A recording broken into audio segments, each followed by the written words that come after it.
You're watching Bryce's Valley This Morning on KBTX News 3. Over the weekend, racial tensions reached a boiling point as peaceful protests against racial injustice and the death of George Floyd devolved into clashes with law enforcement, sometimes destructive, sometimes violent.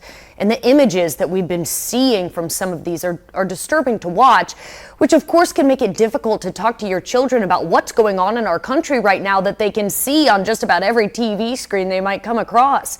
Joining us to discuss now is Joe Feagin. He's a distinguished sociologist with Texas A&M. Dr. Feagin, thank you so much for joining us. I'm curious on your perspective here because you've done research surrounding this topic. How do we begin the conversation with our children about complex issues like what we're seeing right now, particularly racial tensions?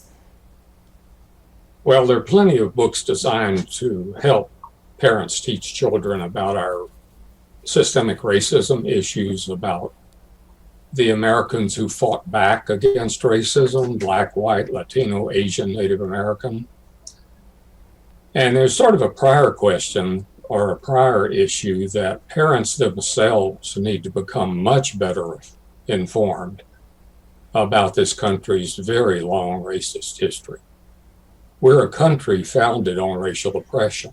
We started in slavery, had 246 years of that. That's about 60% of our history was slavery.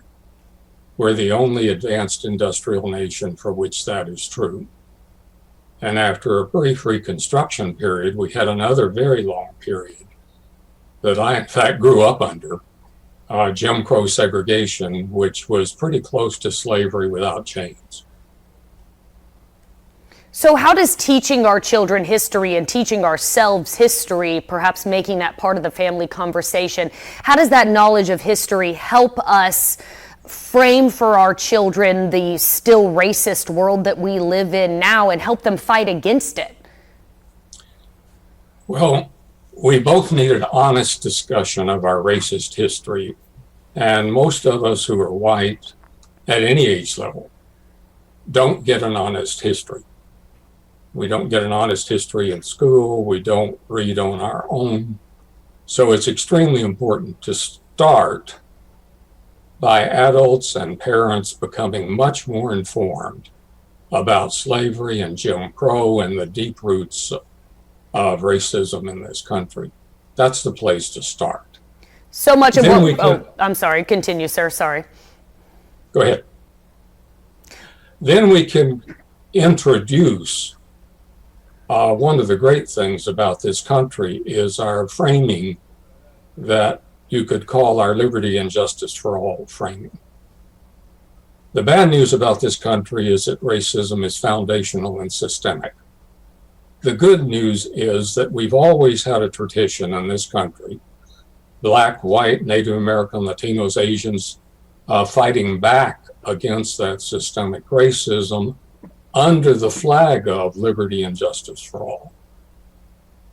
So a white parent who wants to begin a good conversation on racism can both start with some honest history, age appropriate, but also introduce that framing of liberty and justice for all. The grand opening words of our Declaration of Independence. No, we hold these truths to be self-evident that all men are created equal. And of course, women in there now. As we have these conversations, you mentioned the term age appropriate. So as we have these conversations, is there a way that we can also make children of all races feel safe as parents having these conversations? Or is that an important focus at all right now? It is, but it shouldn't be the only focus. The main focus now should be racial justice, making that liberty and justice for all rhetoric true and authentic.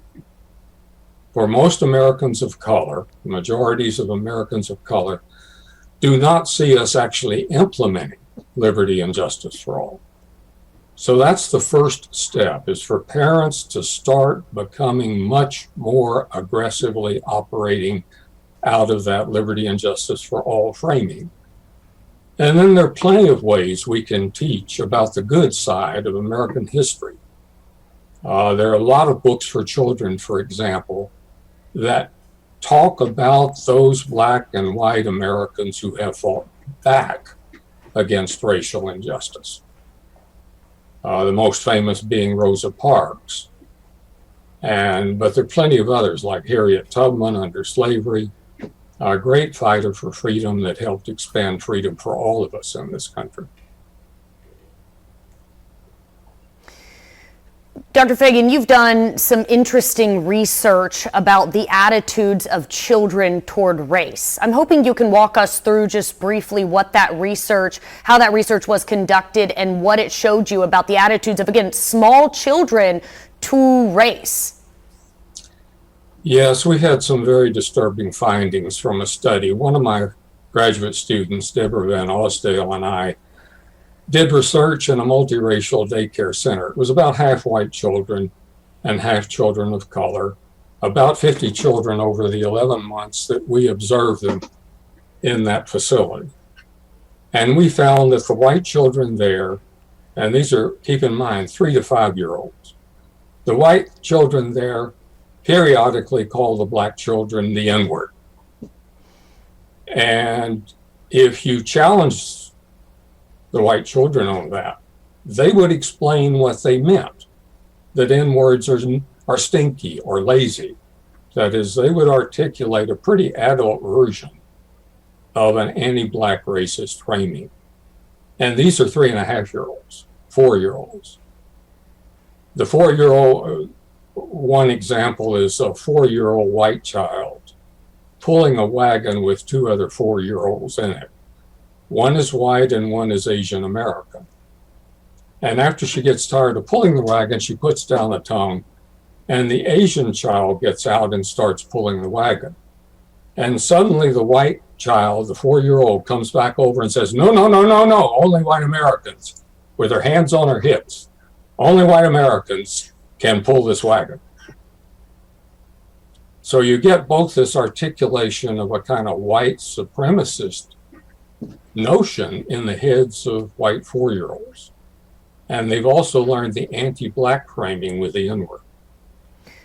Dr. Feagin, that is so disheartening and truly deeply disturbing. I suppose my follow-up question there is, and I think you're hinting at it, is this a nurture issue? Are we born racist? Are we born xenophobic, where we're scared of people who don't look like us and therefore lash out? Or is this something that those children, like those words they're using, is this something that they are learning from generations and adults before them? It's the latter. Yeah. Racist framing, both the anti-Black, anti-Asian, anti-Latino, and the pro-white, kind of asserting we whites are more virtuous than everybody else on the planet. That sort of pro-white sentiment. Those are taught to children. Because you can watch 1 and 2-year-olds playing. And it's around 3, 4, 5, and 6 where they start really developing that, what I call the white racial framing of the world, with its pro-white center that's hyper-virtuous and its anti-other subframes. So it's learned. It's learned. Yeah. And so there's an old musical called South Pacific, and there's a little song in there that's beautiful. It's about it says those words, you have to be carefully taught. You have to be carefully taught, again and again. So one of the obvious ways in which we would not teach our children some of those more overt behaviors, like the horrible words they might be using, what are some of the more subtler or nuanced ways that we can act as adults to break this cycle and stop this racist nurturing in our children? Well, the first thing we have to do is deal with our own racism and face it. And unfortunately, a majority of white Americans are not really committed to analyzing their own racism, trying to deal with the white racist framing they've been taught themselves over their lifetimes, doing some deframing and counterframing of that. and operating out of that liberty and justice for all frame beyond rhetoric, operating out of it authentically. We talked to a psychologist yesterday who emphasized the importance of getting children to embrace different cultures, different foods than they're used to, different activities that they might not be doing every day. Is that something we could look into, or is there a danger in reinforcing the idea of different, or is it good to embrace different cultures? I don't know. Help me out. Well, it's the environment that you do that in, right? Teaching children about difference and the role of other groups in our history is a good thing. Like I said at the beginning, there are lots of children's books that get into both white, black, Latino, Asian, Native Americans who have fought back against the systemic racism of this country. And that's the place to start, teaching difference, teaching the history, the complex, brilliant, multifaceted history of this country involves all of those groups. You know, black and white Americans, Native Americans' story is not well told in this country. Now we have many Latino groups whose stories are not being told to our children very well. And we also have Asian Americans. So teaching about those groups is the way, I think, to start talking about differences.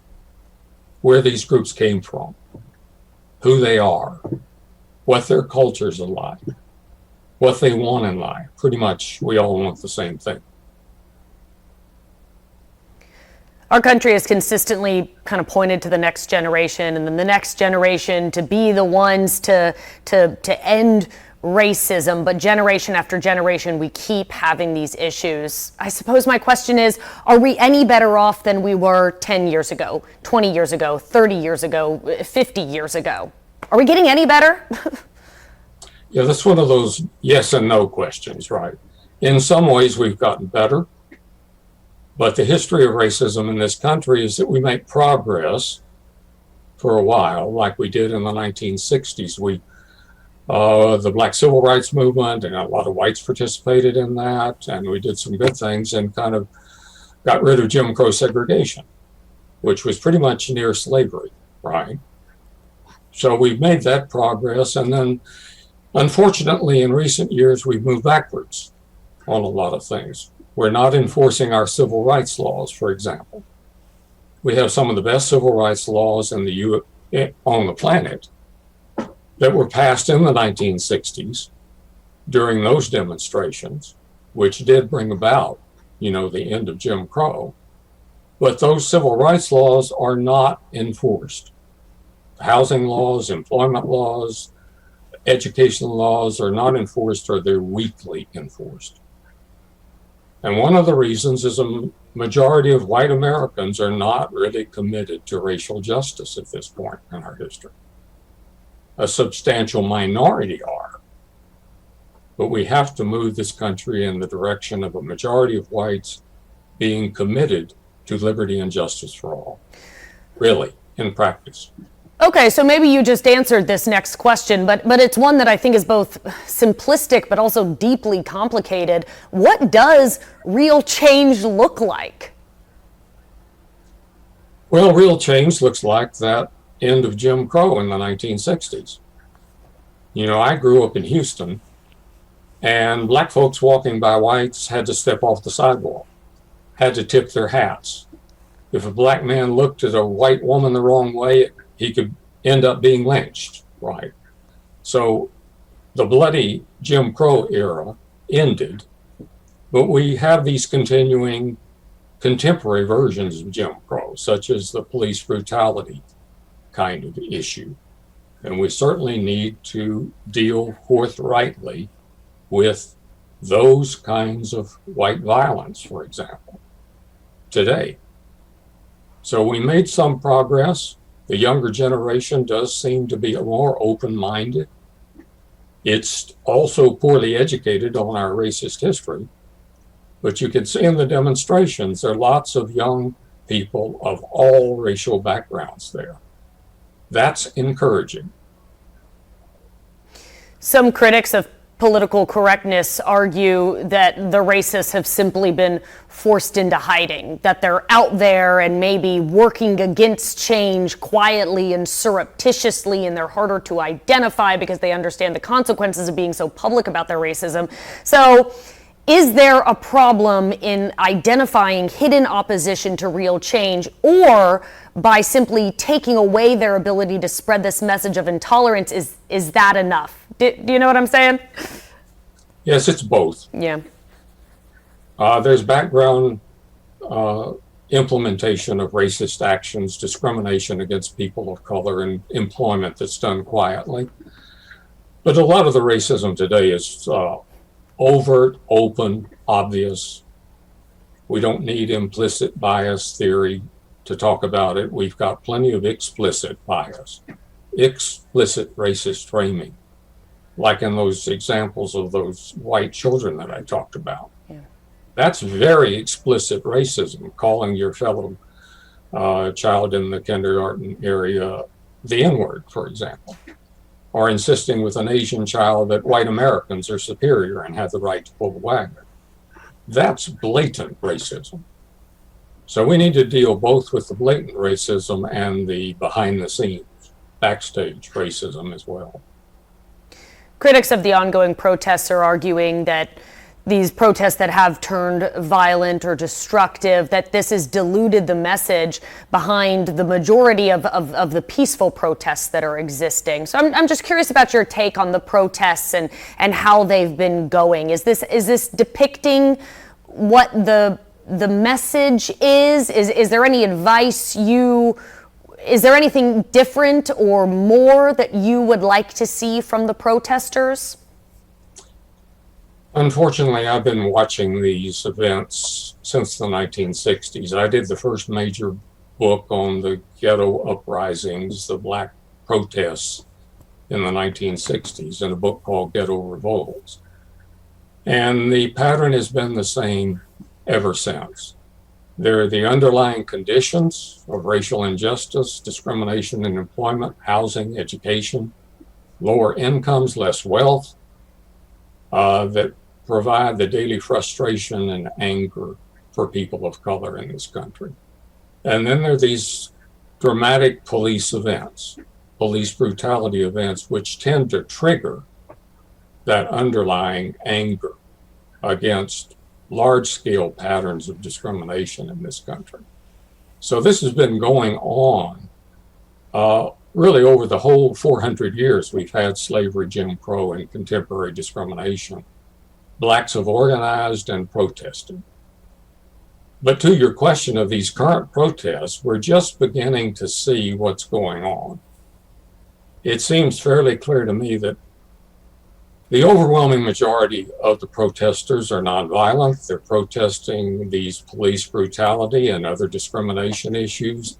They're marching peacefully. And then there's some outsiders that are coming in, and I don't think we have a full picture of who they are. It's clear that some white supremacist groups are coming in disguise to kind of disturb these groups. There may be some left groups that are coming in disguise to disturb these peaceful demonstrations. But unfortunately, the media, right, focus on the burning cars or the burning businesses, and not the millions of people now across the globe. You know, we have many cities overseas where people are peacefully demonstrating against white racism in all its forms. And we have many cities here where people are doing that. Yeah, I'm sorry, continue. Yes, I know y'all like to focus, you know, if it bleeds, it leads, right? But we need to focus much more on the views of these peaceful demonstrators who come out in millions to say, we have to do something about our underlying systemic white racism. Well, we certainly have been proud to cover the peaceful protests that have been happening here in the BRYAN College Station area. That's been a wonderful display of the use of First Amendment rights. And Yeah. Anyway, okay. Joe Feagin is a distinguished sociologist with Texas A&M University. Dr. Feagin, thank you so much for your perspective and your incredible knowledge base on this topic, for sharing that with us in the context of what's going on right now. Thank you. Stay safe.